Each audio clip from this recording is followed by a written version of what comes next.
அறிவோம் ஆரோக்கியம் நேயர்கள் அனைவருக்கும் அன்பான வணக்கங்கள். நான் ஸ்ரீவர்மா மருத்துவமனையின் மகளிர் சிறப்பு மருத்துவர் ஜெயரூபா. இந்த நாள் இனிய நாளாக அமைய என்னுடைய மனமார்ந்த வாழ்த்துக்களும் பிரார்த்தனைகளும். சர்க்கரை நோயை கட்டுப்பாட்டுக்குள்ளே கொண்டு வரதுக்கு நடைப்பயிற்சி மட்டும் போதுமா? அதை பற்றி நம்ம இன்னைக்கு பார்க்க இருக்கிறோம். ஸோ தொடர்ந்து ஒரு 30லேருந்து 45 நிமிஷம் நடைப்பயிற்சி மேற்கொள்கிறது, வாரத்தில் 5லேருந்து 6 நாட்கள் வரைக்கும் நான் ஃபாலோ பண்ணுறேன் அப்படின்னு சொல்கிறது, இது சர்க்கரை நோயை கட்டுப்படுத்துமா?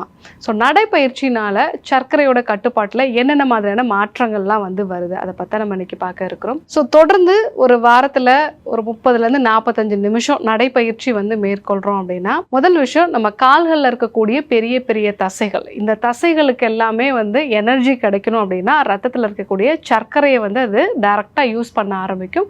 அப்போது நம்மளுடைய பிளட் சுகர் குறைய ஆரம்பிக்கும். இது ஒரு பெனிஃபிட். ரெண்டாவது, நம்ம தொடர்ந்து நடைப்பயிற்சியை மேற்கொள்ளும் பொழுது நம்ம உடம்புல ஆக்சிஜனோட கன்சப்ஷனும் நிறைய இருக்கும். ஸோ அதே மாதிரி இன்சுலினோட சென்சிட்டிவிட்டியும் இம்ப்ரூவ் ஆகும். ஏன்னா நம்ம ரத்தத்தில் இருக்கக்கூடிய சர்க்கரை எல்லாமே செல்களுக்குள்ள தசைகளுக்குள்ளே போயிடுச்சு அப்படின்னா, ஸோ இன்சுலினோட சென்சிட்டிவிட்டி இம்ப்ரூவ் ஆக ஆரம்பிக்கும்.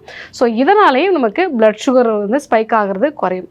மூணாவது, நம்ம எந்த நேரத்தில் நடக்கிறோம் அப்படிங்கிறத பொறுத்து, சாப்பிட்டதுக்கு அப்புறமா நம்ம ஒரு 10லேருந்து 15 நிமிஷம் ஒரு மைல்டான வாக் போகிறோம் அப்படின்னா, நம்ம சாப்பிட்டதுக்கு அப்புறமா நம்மளுடைய பிளட் சுகர் இன்க்ரீஸ் ஆகிறத அது குறைக்கும். இந்த மாதிரியும் நடைப்பயிற்சியை மேற்கொள்ளலாம். நாலாவதாக, உடல் எடையை குறைக்கிறதுக்கும் இது ரொம்ப யூஸ்ஃபுல்லாக இருக்கும். நம்ம காலையில் வெறும் வயிற்றில் ஒரு 45 மினிட்ஸ் நல்ல ஒரு பிரிஸ்கான வாக் பண்ணுறோம் அப்படின்னாலே நமக்கு வெயிட் ப்ராப்பராக மேனேஜ் ஆகும். வெயிட் ப்ராப்பராக மேனேஜ் ஆகும்போது பிளட் சுகரும் நமக்கு குறையும், கொலஸ்ட்ராலோட அளவும் ப்ராப்பராக மெயின்டைன் ஆகும். ஸோ முக்கியமாக நிறைய பேருக்கு இந்த ட்ரைக்ளிசரைட் லெவல்ஸ் நிறைய இருக்கும். அவங்கெல்லாம் கண்டிப்பாக நடைப்பயிற்சியை மேற்கொள்ள வேண்டியது அவசியம்.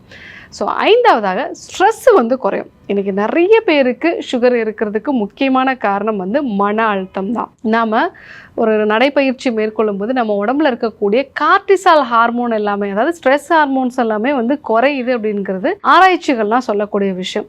ஸோ தொடர்ந்து இது நம்ம உடம்புல தேங்கும் பொழுது தான் அது நோய் நிலையாக மாறுது. அதுவும் சர்க்கரை நோயாளிகளுக்கு மன அழுத்தம் ஒரு முக்கியமான காரணமாக இருக்கிறதுனால நம்ம நடைப்பயிற்சியை மேற்கொள்ளும் பொழுது ஸ்ட்ரெஸ்ஸும் குறைய ஆரம்பிக்குது. இந்த 5 காரணங்களால் நடைப்பயிற்சியை மேற்கொள்ளும் பொழுது நமக்கு பிளட் சுகர் கண்ட்ரோல் ஆகும். ஆனால் நம்ம தெரிஞ்சுக்க வேண்டிய இன்னொரு முக்கியமான விஷயம் என்ன அப்படின்னா, நான் வாக்கிங் போயிட்டேன் டாக்டர், அதனால் வாக்கிங் போயிட்டு வர்ற வழியிலே 2 பஜ்ஜி சாப்பிட்றேன், ஏன்னா எனக்கு சுகர் கண்ட்ரோல் ஆகிடும் இல்லையா, அதுக்கப்புறம் நான் ஹெவியான ஒரு பிரேக்ஃபாஸ்ட் சாப்பிட்றேன், இந்த மாதிரியான விஷயங்கள்லாம் நம்ம ஃபாலோ பண்ணோம் அப்படின்னா நம்ம சுகர் கண்ட்ரோல் ஆகிறதுங்கிறது நமக்கு சரியாக நடக்காது.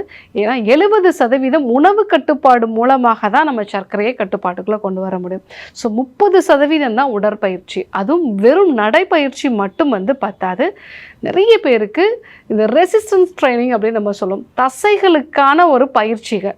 நம்ம பைசெப்ஸ் மசிலை ஸ்ட்ரென்தன் பண்ணுறது, காலில் இருக்கக்கூடிய தசைகளை ஸ்ட்ரென்தன் பண்ணுறது. ஸோ இந்த மாதிரியான பயிற்சிகளை நம்ம செய்யணும்.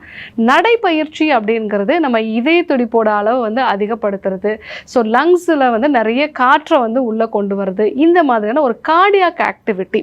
ஆனால் தசைகளை பலப்படுத்தக்கூடிய பயிற்சிகளை நம்ம பண்ணலை அப்படின்னா, நம்ம ரெஸ்ட்டில் இருக்கும் பொழுது தசைகளில் கொழுப்பு எரிக்கப்படுறது, சர்க்கரை எரிக்கப்படுறது, இந்த ப்ராசஸ் கரெக்டாக நடக்காது.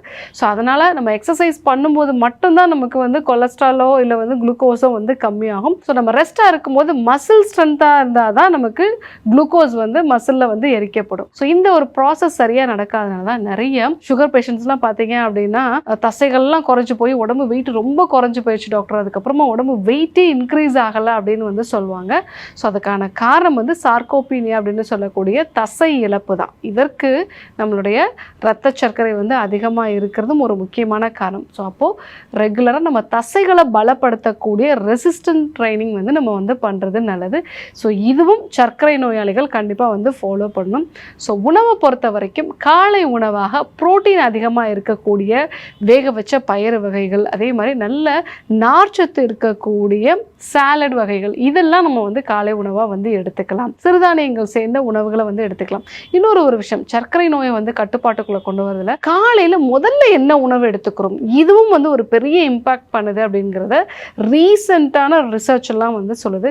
காலையில் எழுந்த உடனே நல்லா அதிகமாக சர்க்கரை போட்டு காஃபி வந்து குடிக்கிறது, இல்லை அந்த காஃபிலே வந்து பால்ங்கிறது லாக்டோஸ்ங்கிற ஒரு சர்க்கரை தான். இந்த மாதிரியான ஒரு சர்க்கரையை வந்து காலையில் வெறும் வயிற்றில் எடுத்துக்கும் பொழுது நம்ம உடம்பு வந்து கார்போஹைட்ரேட்டை பயன்படுத்தக்கூடிய ஒரு நிலைக்கு தள்ளப்படுது. அதனால தான் நீங்கள் கொஞ்சம் பசி உணர்வு வந்து, அதாவது உங்களுக்கு உணவு எடுத்து கொஞ்சம் நேரம் கழிச்சு திருப்பியும் பசி உணர்வு வர்றதுக்கான காரணம் வந்து அதுதான். ஸோ அப்போது காலை உணவாக நீங்கள் நல்ல புரோட்டீன் உணவை வந்து எடுத்துக்கோங்க. அதே மாதிரி நார்ச்சத்து இருக்கக்கூடிய உணவுப் பொருட்களையும் வந்து எடுத்துக்கோங்க. உணவுக்கு அப்புறமா ஒரு 10லேருந்து 15 நிமிஷம் நடைப்பயிற்சியை வந்து மேற்கொள்ளுங்க. மதிய உணவில் அதிகமான அளவுக்கு காய்கறி, கீரைகள், குறைந்த அளவு சாதம், இப்படி நீங்கள் ஃபாலோ பண்ணீங்க அப்படின்னாலே உங்களுடைய சுகர் வந்து கண்ட்ரோல் ஆகும். வெறும் நடைப்பயிற்சி மட்டும் உங்களுடைய சர்க்கரை கட்டுப்பாட்டுக்குள்ளே கொண்டு வராது. ஆனால் நடைப்பயிற்சியும் அவசியம். நடைப்பயிற்சி நம்மளுடைய எடையை வந்து பராமரிக்கிறதுக்கும் சரி, அதே மாதிரி நம்மளுடைய கார்டியாக் ஆக்டிவிட்டியை வந்து இம்ப்ரூவ் பண்ணுறதுக்கு, ஸோ இன்சுலினோட சென்சிட்டிவிட்டியை வந்து இம்ப்ரூவ் பண்ணுறதுக்கு, ஸ்ட்ரெஸ்ஸை குறைக்கிறதுக்கு, இதுக்கு எல்லாமே நமக்கு அவசியம்தான். ஆனால் 70% வந்து நீங்கள் உணவு முறைகள்லையும் வந்து கட்டுப்பாட்டுக்குள்ளே கொண்டு வரணும். ஸோ காலையில் முதல்ல என்ன உணவு எடுத்துக்கிறோம், ஸோ அதே மாதிரி உணவை எப்படி சாப்பிட்றோம், நல்லா மென்று சாப்பிட்றோமா, இந்த மாதிரியான விஷயங்களும் ரொம்ப ரொம்ப அவசியமான ஒன்று. ஸோ சர்க்கரை அப்படிங்கிறது இன்றைக்கு ஒவ்வொரு வீட்லேயுமே 2-3 நபர் வந்து இந்த சர்க்கரை நோயினால் வந்து பாதிக்கப்பட்டிருக்காங்க. ஸோ அவங்கள பொறுத்த வரைக்கும் நான் காலையில் வாக்கிங் போகிறேன், எனக்கு சுகர் குறைஞ்சிரும், வர்ற வழியிலே 2 பஜ்ஜி சாப்பிட்றேன், இப்படிப்பட்ட ஒரு நிலை தான் நிறைய பேர் வந்து ஃபாலோ பண்ணுறாங்க. ஸோ உணவு கட்டுப்பாடும் அவசியம். அது கூட ரெசிஸ்டன்ட் ட்ரைனிங் சொல்லக்கூடிய இந்த மசில் பில்டிங் எக்ஸசைஸும் கண்டிப்பாக வந்து அவசியம். இதில் பெண்கள் வந்து கண்டிப்பாக இந்த பயிற்சிகளை வந்து பண்ணணும். ஸோ அவங்க எல்லாருமே வந்து நான் உடம்பு வெயிட்டை குறைக்கிறேன்னு சொல்லிட்டு வாக்கிங் போவாங்க, அதே மாதிரி வந்து ஏரோபிக்ஸ் பண்ணுவாங்க. ஆனால் அந்த மசிலை வந்து ஸ்ட்ரென்தன் பண்ணக்கூடிய எக்ஸசைஸ் பண்ண மாட்டாங்க. ஸோ கண்டிப்பாக அவங்களும் வந்து பண்ணணும். ஸோ நடைப்பயிற்சி மட்டும் சுகர் கண்ட்ரோலுக்கு பத்தாது, டயட்டும் ரெசிஸ்டன்ட் ட்ரைனிங்கும் அவசியம். அதை பற்றி நம்ம இன்றைக்கி தெரிஞ்சுக்கிட்டோம்.